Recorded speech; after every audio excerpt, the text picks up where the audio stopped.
Assalamualaikum warahmatullahi wabarakatuh. Selamat datang kembali di channel Miss Horror. Pada video ini saya akan mempersembahkan sebuah cerita yang sangat menyeramkan, kisah nyata yang berjudul Tumbal Proyek. Oke, sebelum masuk ke ceritanya, jangan lupa like, subscribe, dan komen. Bagi yang sudah, semoga teman-teman semua sehat selalu dan dilancarkan rezekinya. Amin. Oke, nggak berlama-lama, kita langsung saja masuk ke ceritanya.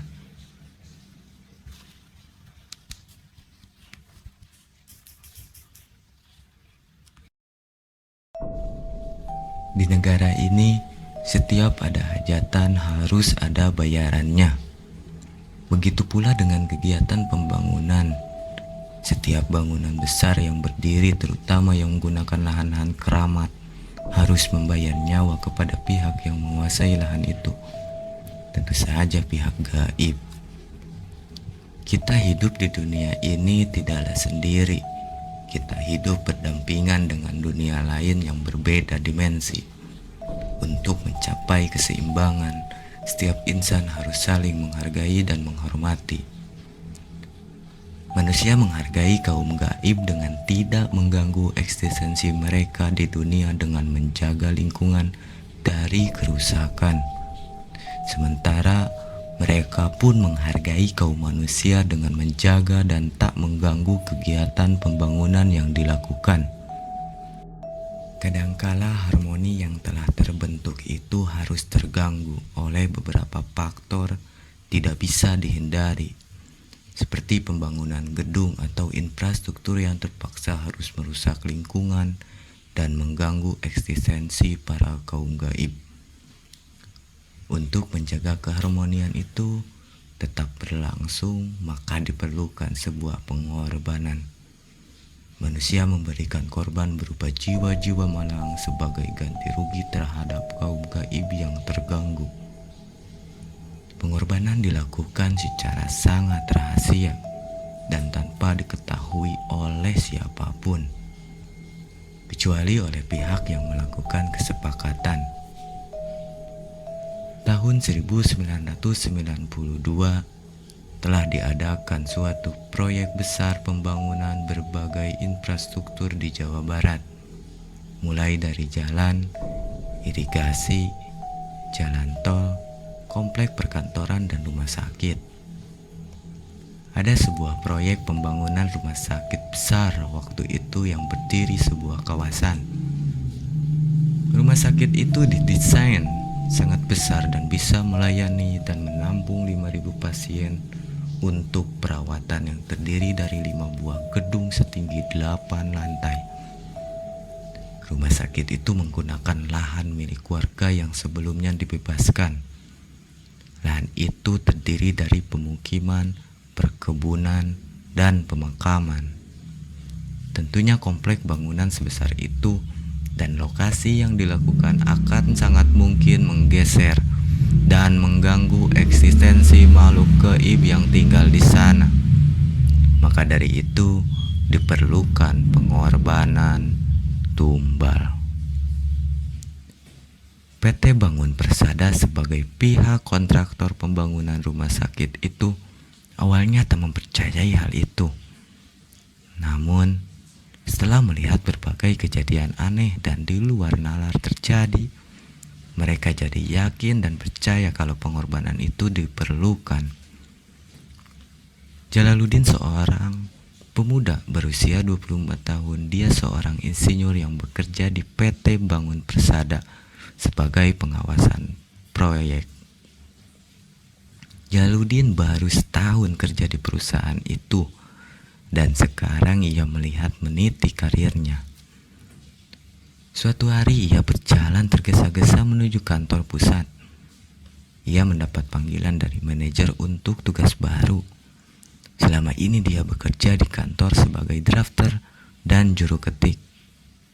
Akan tetapi, Sekarang dia akan promosi menjadi pengawas pekerjaan.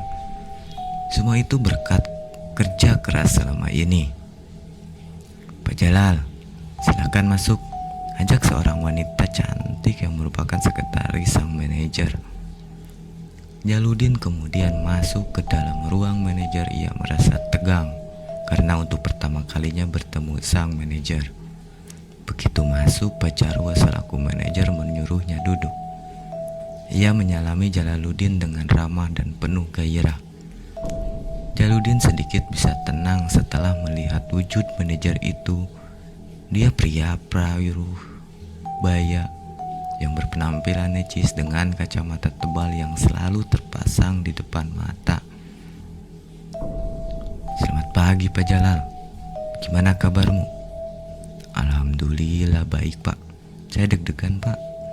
Wajar itu, saya juga seusiamu suka deg-degan. Gairah anak muda. Ya Pak. Pak Jarwo mengambil cangkir di hadapannya, lalu menyeruput kopi panas yang ada di dalamnya. Langsung ke inti aja Pak. Saya mendapat rekomendasi dari Pak Mulyono tentang kamu. Dari penilaian, kinerjamu sangat baik dan loyal. Saya lihat CV kamu, ternyata kamu sarjana teknik. Terlalu sayang bagi seorang insinyur bekerja sebagai drafter. Maka dari itu, untuk memanfaatkan kompetensi kamu, saya akan menaikkan posisi kamu menjadi pengawas proyek. Alhamdulillah. Makasih Pak. Saya bekerja sebaik-baiknya demi memajukan perusahaan ini. Ya Pak Jalal. Mulai besok kamu ditugaskan di proyek pembangunan rumah sakit. Rumah sakit Medika Harapan Jaya. Itu proyek besar Pak. Betul. Makanya diperlukan orang-orang yang berkompeten tinggi untuk mengerjakan dalam hal itu. Kamu salah satunya. Makasih Pak. Saya tidak akan mengecewakan Bapak dan perusahaan ini. Oke, selamat bekerja. Selepas hari itu, Jalaluddin sangat senang hingga terbawa ke rumah. Ia memeluk Ratni ketika tiba di rumah. Dia juga membelikannya 2 buah durian ukuran besar sebagai bentuk rasa syukurnya atas promosi ini. Jalaluddin dan Ratni adalah pasangan pengantin baru. Mereka baru 3 bulan menikah. Wah, ada apa nih Mas Jalal? Pakai beliin aku durian gede, tanya Ratni terkaget-kaget. Nikmatilah sayang, aku mulai besok dapat promosi di kantor. Bener Mas. Mereka larut dalam kebahagiaan. Pesta makan durian pun dilakukan malam itu. Ratni begitu senang suaminya mendapat kenaikan jabatan. Ia berharap bisa menaikkan kondisi ekonomi keluarga ke depannya. Setelah pesta durian, mereka lanjut ke pesta di atas tempat tidur. Namanya juga pengantin baru. Pasti rasa kasih dan sayang mereka begitu besar. Gairah pun menggebu-gebu karena Jalaluddin ingin punya momongan. Keesokan harinya Jalaluddin mulai bekerja di proyek pembangunan rumah sakit itu. Ia kerja dengan sepenuh hati, giat, tekun, dan disiplin. Sesuai dengan tupoksi yang diemban. Dia bertugas mengawasi setiap pekerjaan agar berlangsung lancar dan tanpa kecelakaan.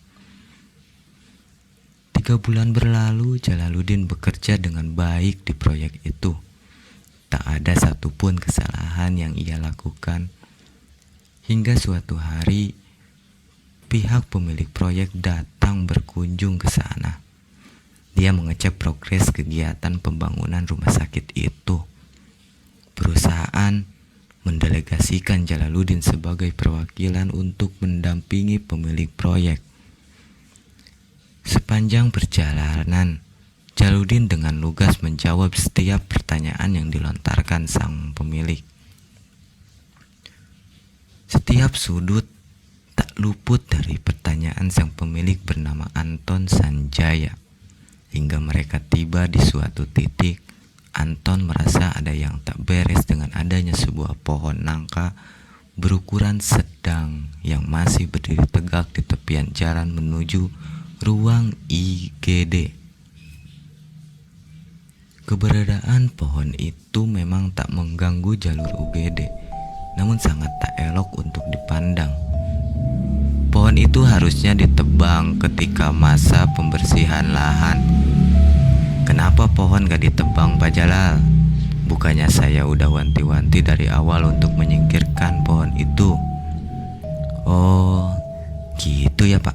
Maaf Pak, saya baru 3 bulan ditempatkan di proyek ini. Saya kurang tahu tentang keberadaan pohon itu. Jadi kamu baru di sini?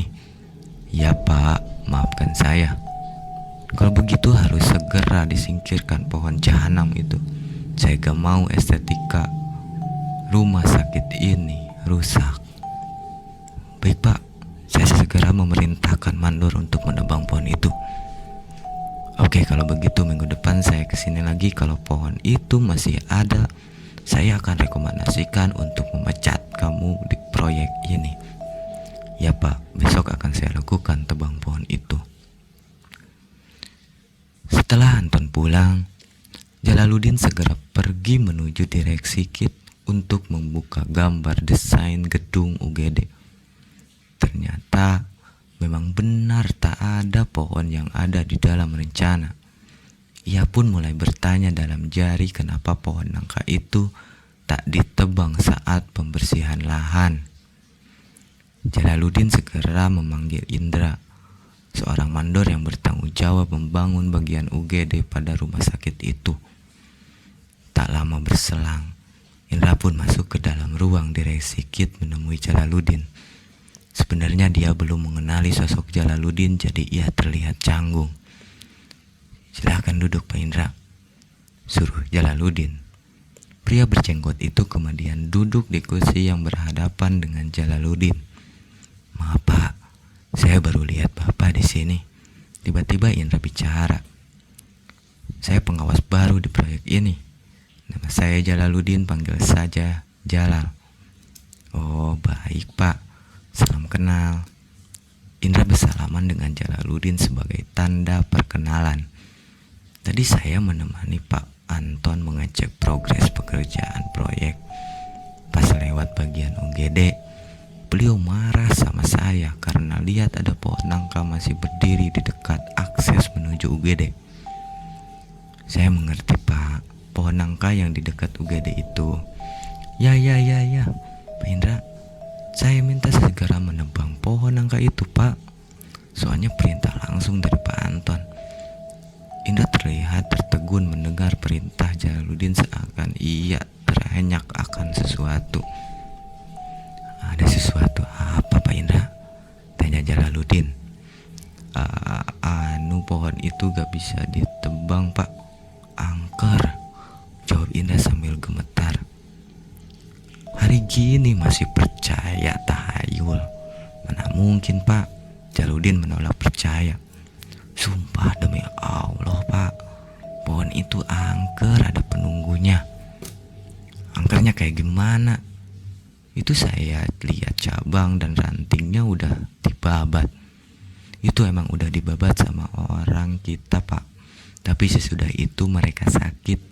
Pertama Warno yang membabat pohon itu, malamnya dia langsung sakit dan gak bisa jalan. Terus Sardi yang meneruskan, dia stroke.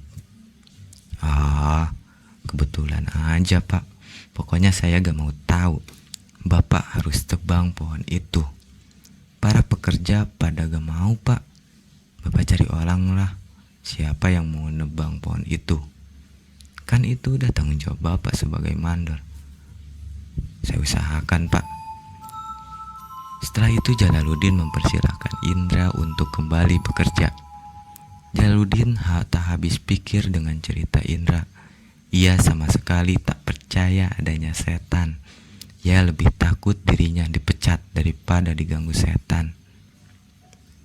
Hari ini berikutnya Jalaluddin disuguhkan dengan pekerjaan. Ia selalu pulang larut malam untuk menyelesaikan laporan progres pekerjaan. Suatu hari Ketika pulang, ia menyempatkan diri berkunjung ke ruang UGD untuk melihat apakah pohon nangka itu sudah ditebang atau belum.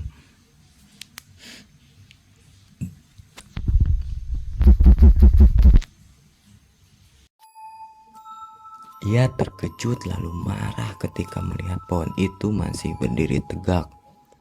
Jalaluddin kesal karena Indra sebagai mandor tak becus bekerja. Apalagi besok Pak Anton akan datang kembali untuk melihat progres pekerjaan. Sekali lagi, Jalaluddin lebih takut kehilangan pekerjaan daripada gangguan gaib. Akhirnya dia balik ke direksi kit. Ia mengambil sebuah gergaji mesin di dalam gudang peralatan. Jalaluddin akan menebang pohon itu sendiri. Jalaluddin menebang pohon itu sampai tumbang. Ia membiarkan batang utama pohon itu melintang di atas akses jalan menuju UGD. Setelah itu ia pulang ke rumah. Sepanjang perjalanan pulang, ia sama sekali tak mendapat gangguan gaib dan hidupnya lancar-lancar saja. Ia sama sekali tak percayai tahayul. Ketika tiba-tiba di rumah, istrinya sedang tidak ada. Dia sedang bekerja shift malam di rumah sakit. Ratni bekerja sebagai perawat, jadi ia sering pergi malam hari dan pulang pagi hari. Jalaluddin seperti biasa membuat kopi panas, lalu menonton TV untuk melepas penat sebelum tidur. Ia menggerutu tentang pohon itu sambil nonton TV. Tak lama berselang, tiba-tiba terdengar suara pintu diketuk. Ia mulai terheran-heran, siapa orang yang mau bertamu jam 19 malam. Ia mengabaikan suara ketukan pintu itu. Akan tetapi, lama-lama suaranya makin kencang. Jalaluddin kesal. Ia langsung menghampiri pintu itu sambil bentak-bentak. Kemudian membuka pintu. Ternyata tak ada siapa-siapa di balik pintu itu. Seketika Jalaluddin merinding. Ia segera menutup pintu lalu menguncinya rapat-rapat. Pas kembali menuju ruang tengah, betapa terkejutnya ia melihat sosok wanita bergaun putih dengan rambut panjang tengah duduk di kursi miliknya. Wajah wanita itu tertutup rambut hingga tak terlihat. Sebagai manusia normal, Jalaluddin mulai bergetar. Walaupun ia tak mempercayai adanya setan, tapi tubuhnya bereaksi ketakutan ketika melihat sosok itu.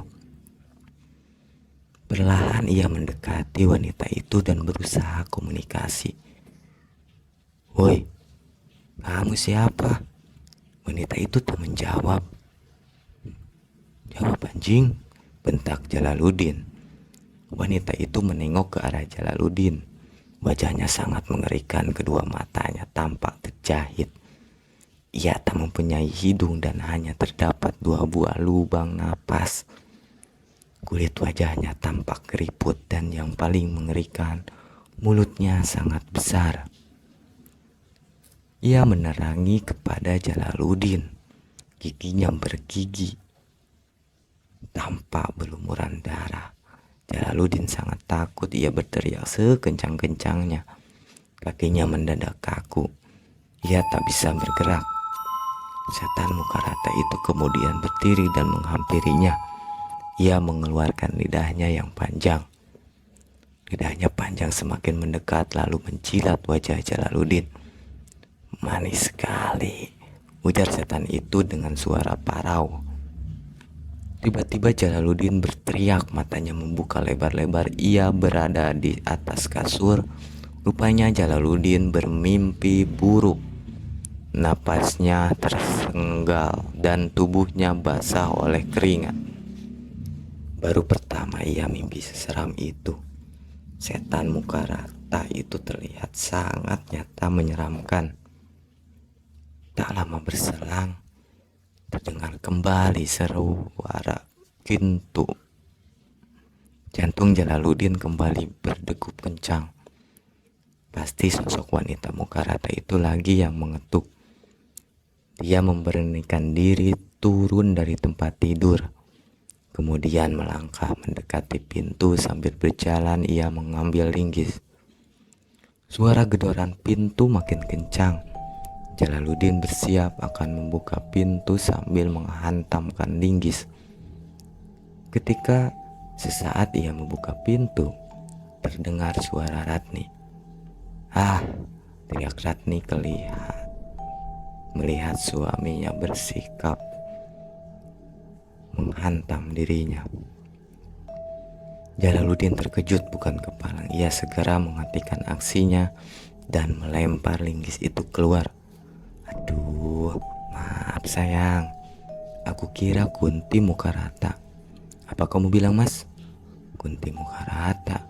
Kamu pikir aku ini setan apa?" "Maaf sayang, ayo masuk. Aku jelasin di dalam." Jalaluddin menjelaskan hal yang dialami pada Ratni. Ia sangat ketakutan dengan sosok wanita bermuka rata itu.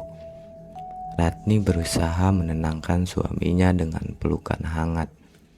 "Kamu gak usah khawatir, Mas. Itu cuma mimpi kok. Lagian mana ada pohon ada penunggunya. Mitos itu, Mas." "Ya Rat, tapi Mandor bilang kalau nebang pohon itu aku bakalan sakit. Selama aku ada di sampingmu, takkan kubiarkan kamu sakit, Mas Jalal." "Makasih sayang." "Ya Mas, sekarang kamu siap-siap kerja ya," pungkas Ratni. Di lokasi proyek, para pekerja gempar melihat pohon nangka itu sudah ditebang. Mereka saling bertanya-tanya siapa orang malang yang berani menebangnya. Waktu itu Jalaluddin menghampiri kerumunan. Indra langsung menyambut kedatangan pemuda itu. "Pak, lihat, pohon nangka itu udah ada yang nebang," suruh Indra. "Pohon itu saya yang nebang karena kamu belum melaksanakan tugas ini," balas Jalaluddin dengan nada tinggi. "Bapak nekat banget. Bahaya Pak kalau nebang pohon ini." "Alah, udah deh Pak Indra. Semua itu cuma tahayul." "Ini bukan tahayul Pak. Kemarin Warno dan Tardi bilang sama saya kali mereka didatangi sama kuntilanak muka rata di mimpi mereka. Setelah bangun, mereka jadi sakit. Warno gak bisa jalan dan Tardi kena stroke," jelas Indra. Jalaluddin terenyak mendengar cerita Indra. Ternyata kuntilanak muka rata itu benar-benar ada. Kini dia cemas akan suatu penyakit yang akan dideritanya. "Tapi saya gak mimpi apa-apa Pak. Biasa aja." Jalaluddin pura-pura tegar. "Alhamdulillah kalau gitu Pak. Berarti pohon itu memang gak ada penunggunya." "Ya Pak Indra, sekarang saya minta bersihin pohon ini. Soalnya siang nanti Pak Anton bakalan datang." "Siaplah, sangat laksanakan Pak Jalal." Jalaluddin masuk ke dalam ruang kerjanya Direksi Kit. Ia menjadi sangat cemas karena terus terbayang-bayang wajah Kunti muka rata itu. Matanya yang terjahit serta mulut lebarnya membuat bulu kunduknya berdiri. Ia berharap semoga tak jatuh sakit dan tak bertemu setan itu lagi. Pada siang hari, Pak Anton datang kembali ke lokasi proyek. Ia sangat mengapresiasi kinerja Jalaluddin yang berani menyingkirkan pohon itu. Ia pun memberi bonus kepada Jalaluddin sebagai bentuk hadiah. Jalaluddin senang karena dengan ini ia diperhatikan oleh jajaran petinggi perusahaan. Cita-citanya yang ingin menjadi manajer semakin terlihat cerah. Seperti biasanya, Jalaluddin bekerja sampai larut malam. Suasana lokasi proyek begitu sepi di malam hari. Para pekerja pulang jam 17. Waktu itu Jalaluddin sedang menyusun laporan pekerjaan di komputernya. Suasana di dalam Direksi Kit cukup dingin karena sedang hujan lebat. Tak lama berselang terdengar suara ketukan pintu. Seketika ia kembali terenyak. "Aduh, mulai lagi anjir," gerutnya dalam hati. Jalaluddin berusaha dan mengindahkan ketakutan itu dan fokus bekerja. Namun makin lama suara ketukan itu makin kencang. Ia akhirnya terpaksa membuka pintu itu. Tak ada satupun di balik pintu itu. Dia yakin kalau itu perbuatan sang Kunti muka rata. Rasa takutnya mencuat tajam. Sedang saatnya dia untuk pulang ke rumah. Jalaluddin segera mengamankan pekerjaannya, lalu mematikan komputer. Setelah itu ia segera pergi keluar dari Red Kit. Ia jalan tergesa-gesa melewati bangunan-bangunan yang belum selesai. Cahaya lampu remang-remang menaungi derap langkah Jalaluddin untuk keluar dari bangunan rumah sakit itu. Ia memasuki sebuah lorong cukup panjang. Jalaluddin segera mempercepat langkahnya untuk sampai di pintu keluar di ujung lorong. Ketika tinggal beberapa meter menuju lorong, lampu penerang mendadak padam. Langkah Jalaluddin langsung terhenti. Tiba-tiba siluet wanita berambut panjang muncul di pintu keluar. Jalaluddin terbelalak melihat siluet hitam itu. Ia berharap lampu menyala kembali. Tak lama berselang, lampu kembali nyala dan siluet itu hilang. Namun, beberapa detik kemudian lampu kembali mati dan siluet itu kembali muncul. Dia mendekat. Lampu menyala, siluet kembali hilang. Jalaluddin berjalan perlahan mendekati pintu. Tiba-tiba lampu kembali padam. Kali ini muncul bukan siluet, tapi sosok kuntilanak muka rata. Ia menyeringai ke arah Jalaluddin. Pemuda itu pun lari sekencang-kencangnya, mungkin menjauhi sosok menyeramkan itu. Jalaluddin terus berlari mendekati pagar proyek. Dia memanjat tembok itu untuk segera keluar dari komplek rumah sakit. Ketika ia melintasi jalanan, tiba-tiba sebuah mobil muncul. Jalaluddin tertabrak hingga terpental. Seorang perempuan keluar dari mobil itu, lalu menghampiri Jalaluddin yang terkapar di jalanan.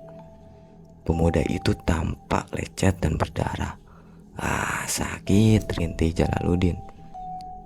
Main saya pak, saya gak sengaja, sahut perempuan bersetelan training itu. Ayo pak, ikut sama saya, nanti saya antar ke rumah sakit. Jangan mbak, antar saya ke rumah saja. Baiklah pak, perempuan itu membantu Jalaluddin berdiri, lalu memapahnya menuju mobil. Ia pun kemudian tancap gas melaju di perjalanan yang sepi.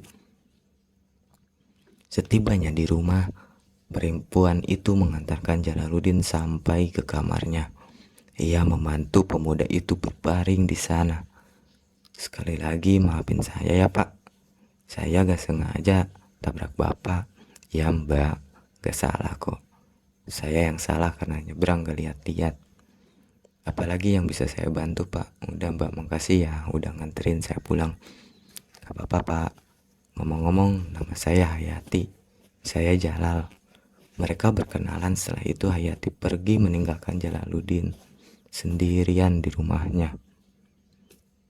Jalaluddin berusaha mengatur napasnya dan menenangkan diri. Adrenalinnya begitu terpacu kuat hingga tubuhnya luka-luka.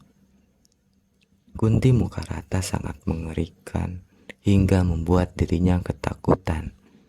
Ia mulai menyesali perbuatannya menebang pohon itu. Ia pun akhirnya tertidur karena lelah dan terus-menerus mendera. Entah beberapa lama Jalaluddin tertidur, ia merasakan ada yang menggoyangkan kakinya. Ketika membukakan mata, ternyata Ratni yang melakukan itu. Perasaannya langsung tenang dan bahagia ketika melihat wanita yang dicintainya.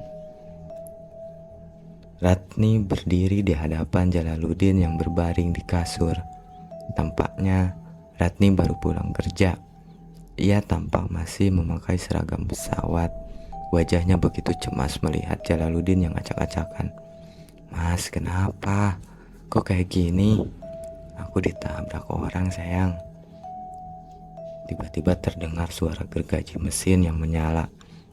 Mereka bingung dengan apa yang terjadi. Kenapa bisa ada suara itu di dalam rumah? Ketika Ratni sedang nengok ke berbagai arah, kuntilanak muka rata muncul dengan membawa sebuah gergaji mesin. Tanpa basa-basi, kuntilanak muka rata itu langsung memotong tubuh Ratni dengan menggeraji bagian perutnya.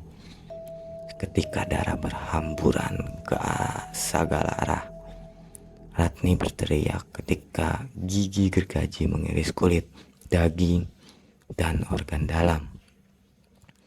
Jalaluddin langsung beranjak dari tempat tidur.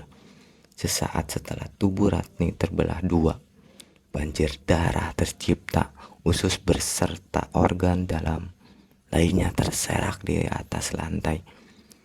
Jalaluddin segera mengais Ratni. Ratni, Mas, aku kenapa, Mas? Jangan mati, Ratni. Jalaluddin menangis dan terus meraung menatapi kematian Ratni dengan cara yang sangat sadis. Kunti muka rata tampak tertawa melihat Jalaluddin yang menangis. Sakit ya rasanya. Itulah yang kurasakan ketika kamu menebang pohon itu dengan gergaji, sahut Kunti muka rata. Tidak, Jalaluddin terperanjat bangun sambil teriak kencang. Suasana kamar berbeda dari sebelumnya. Tak ada mayat Ratni yang terbelah dua, serta ceceran darah di dinding. Jalaluddin kembali bersyukur karena hal mengerikan ini hanyalah mimpi. Tak lama, Ratni masuk ke kamar. Ia terlihat sangat kaget. Kamu kenapa, Mas Jalal? Jalaluddin langsung memeluk sang istri sambil menangis. Ia membuka bagian perut Ratni untuk memastikan tubuhnya masih tersambung. Aku mimpi buruk, Mas Jalal. Aku mimpi dikejar Kunti muka rata itu lagi. Terus aku ketabrak orang, terus aku lihat kamu dibunuh sama Kunti muka rata itu. Itu bukan mimpi, Mas, tapi beneran. Beneran? Tapi kamu kok masih hidup? Kalau aku mati itu mimpi kamu, Mas. Kenapa kamu bisa tahu kalau aku ketabrak dan kejar Kunti? Semalam orang yang mendatangi aku di rumah sakit, dia bilang kalau kamu ketabrak karena habis kejar Kunti. Tapi kenapa dia bisa tahu kamu dan tempat kamu kerja? Dia ngambil ID card aku di rumah. Jadi sehabis dia nganterin kamu, dia datangi aku buat ngasih tahu. Habis itu aku langsung pulang ke rumah karena khawatir keadaan kamu. Kamu lihat sendiri badanmu. Jalaluddin bercermin untuk melihat tubuhnya sendiri. Ternyata banyak sekali perban dan pembalut yang menutupi lukanya. Jadi kamu ngobatin aku semalam? Iya, Mas Jalal, aku ngobatin semua lukamu. Kasih sayang. Jalaluddin kembali menangis. Lalu ia dipeluk oleh Ratni. Kenapa kamu gak bawa ID card? Itu ID card lama aku, Mas. Hayati mengambil itu ngasih tahu aku. Ya, Hayati itu nama orang yang menabrakku. Betul, Mas. Dia bilang kamu ketakutan dan lari menuju jalan. Aku gak bilang apa-apa sama dia. Tapi kok dia bisa tahu?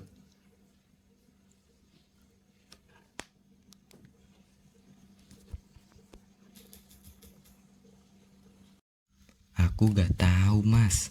Tapi aku bersyukur gara-gara dia kamu bisa selamat. Iya, Rat. Kamu ini stres, Mas. Kita harus liburan. Ya kayaknya. Weekend ini kita camping yuk. Ayo, Mas, sambil nostalgia. Mungkin dengan pergi liburan semua pikiran dan ketakutan yang dialami Jalaluddin akan mereda. Di akhir pekan, Jalaluddin dan Ratni pergi naik gunung untuk rekreasi. Suasana pegunungan yang sejuk berhasil membuat pemuda itu melupakan sejenak Kunti muka rata. Berbagai kegiatan yang menyenangkan pun mereka lakukan dengan penuh keriangan. Mereka membangun tenda di tepian sebuah danau, Pemandangan yang disajikan pun bak lukisan angkasa yang indah. Jalaluddin memancing ikan di tepian danau sedangkan Ratni pergi mencari kayu bakar. Jalaluddin mendapat ikan cukup banyak waktu itu. Dia pun langsung membersihkan ikan itu dan membubuhinya. Menu ikan bakar merupakan menu romantis malam itu. Baik Jalaluddin maupun Ratni saling menyuapi daging ikan. Mereka duduk bersila menghadap ke api unggun. Setelah selesai makan, mereka kemudian berbaring di atas tanah berumput, menikmati indahnya langit yang bertebar bintang. Kedua sejoli itu pun saling berpegangan tangan. Langitnya indah banget ya mas. Iya Rat, seindah hubungan kita. Mas Jalal, gak kerasa mas, kita pacaran 3 tahun terus sekarang kita udah 3 bulan menikah. Semoga kita cepat diberi momongan ya mas. Kita harus usaha Rat. Ayo kita usaha di dalam tenda. Akhirnya mereka masuk ke dalam tenda untuk usaha membuat keturunan. Malam semakin larut. Jalaluddin dan Ratni tengah tidur lelap di dalam suasana dingin malam di lembah gunung. Tiba-tiba Jalaluddin terbangun ketika mendengar suara derui gergaji mesin. Jantungnya mendadak berdetak kencang ketika terdengar suara pohon tumbang. Ratni, bangun Rat, ada orang nebang pohon di luar. Jalaluddin membangunkan istrinya. Apa mas? Tanya Ratni sambil menguap. Dengar Rat, ada suara gergaji mesin di luar. Aku gak dengar apa-apa mas. Ayo tidur lagi mas, aku capek. Ratni kembali ke peraduannya yang nyaman. Jalaluddin takut tapi ia penasaran dengan suara itu. Ia berusaha mengabaikannya, namun lama-kelamaan rasa penasarannya yang menang. Ia keluar dari tenda itu untuk melihat sumber suara. Dengan bermodalkan lampu senter, ia terus berjalan masuk ke hutan yang gelap. Jalaluddin cukup jauh untuk masuk ke dalam hutan hingga ia terhenti pada suatu pemandangan yang sangat mengerikan. Terdapat banyak sekali mayat orang-orang yang tak ia kenali dengan tubuh terpotong-potong. Jumlah mayat itu sangat banyak dan menggenaskan. Jalaluddin tiba-tiba mendengar kembali suara mesin gergaji. Ia jalan perlahan melangkahi mayat-mayat itu. Tak lama berselang, ia melihat seorang perempuan tengah berlutut sambil menangis. Di hadapan perempuan itu ada kuntilanak muka rata sedang memegang gergaji mesin.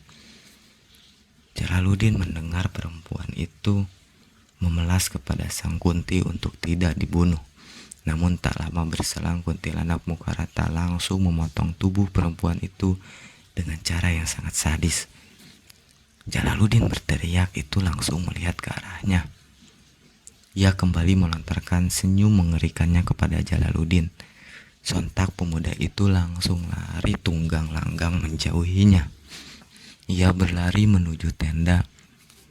Ketika berlari, ia melihat sekelebatan benda putih yang menyerupai kain terbang. Ia tak memperdulikan hal itu. Ketika mendekati tenda, Jalaluddin melihat hak yang lebih mengerikan. Kuntilanak muka rata tengah membakar tenda dengan kayu membara dari api unggun. Api dengan cepat membesar dan membakar tenda yang berisi Ratni yang tengah tidur. Jalaluddin shock melihat itu. Ia berpikir kalau semua ini hanya mimpi buruk. Ia berusaha bangun dari mimpi ini. Akan tetapi, suasana tak kunjung berubah.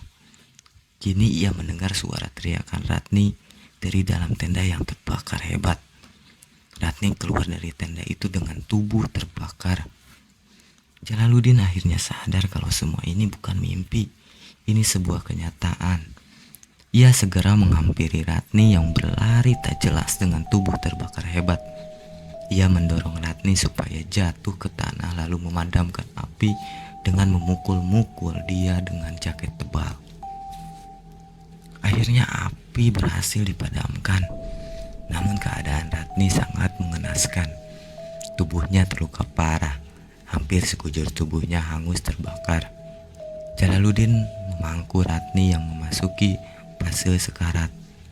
Ia menangisi istri kesayangannya. Ratni, Ratni, kamu jangan mati. Mas Jalal, tubuhku sakit banget seperti aku bakalan mati. Aku udah gak kuat. Ratni, tolong bertahanlah, aku gak bisa bias hidup tanpamu. Aku juga sama mas, cinta kita abadi. Kalau begitu aku akan mengikutimu, aku gak mau pisah darimu. Jangan mas, lanjut hidupmu. Kunti muka rata menghampiri, ia melemparkan sebuah pesak kayu kepada Jalaluddin. Laki-laki yang sedang bersedih itu kemudian mengambil pasak kayu itu, lalu menikam dirinya sendiri sampai berkali-kali. Darah pun segera menyembur keluar dan mengalir membentuk anak sungai. Ratni, aku cinta kamu sehidup semati. Kalau kamu mati, maka aku juga mati. Jalaluddin berbaring di sebelah Ratni. Ia kemudian memeluk istrinya itu. Sambil menunggu nyawa tercabut, Jalaluddin mengingat momen-momen indah antara dirinya dengan Ratni. Tak lama, Rani mengembuskan napas terakhirnya di dalam pelukan Jalaluddin. 1 jam kemudian, barulah ajal menyebut Jalaluddin. Pasangan suami istri itu meninggal dalam keadaan berpelukan.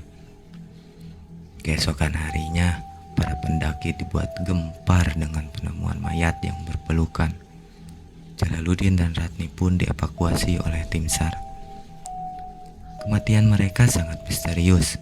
Penyelidikan polisi pun menemui jalan buntu hingga kasus ini ditutup. Jalaluddin dan Ratni dimakamkan di dalam satu liang lahat. Keluarga, rekan kerja, kerabat lainnya sangat bersedih dengan kepergian mereka. Pak Jarwo dan Pak Anton juga hadir dalam acara pemakaman itu. Mereka sangat-sangat bersedih karena kehilangan sosok insinyur yang baik. Di kantor, kedua orang itu terlihat dalam sebuah pembicaraan yang serius dan penuh emosi. Kurang ajar kau Jarwo. Kenapa kamu menumbalkan Jalal dan istrinya untuk proyek ini? Dia aset berharga buat perusahaan ini, bentak Pak Anton. Saya gak nyangka kalau Jalal akan memakan umpan itu. Seharusnya bukan dia yang menebang pohon itu, tapi pekerja. Saya gak mau tahu, pokoknya kita jangan kehilangan insinyur lagi. Kalau ada tumbal buat proyek, pakai para pekerja rendahan. Baik Pak, nanti saya akan memperketat aturan agar hal ini tidak terulang. Oke, sekarang saya perintah kamu untuk bayar gaji Jalal selama setahun. Terus tambah santunan untuk keluarganya. Semoga arwah Jalal dan istrinya tenang di alam. Amin.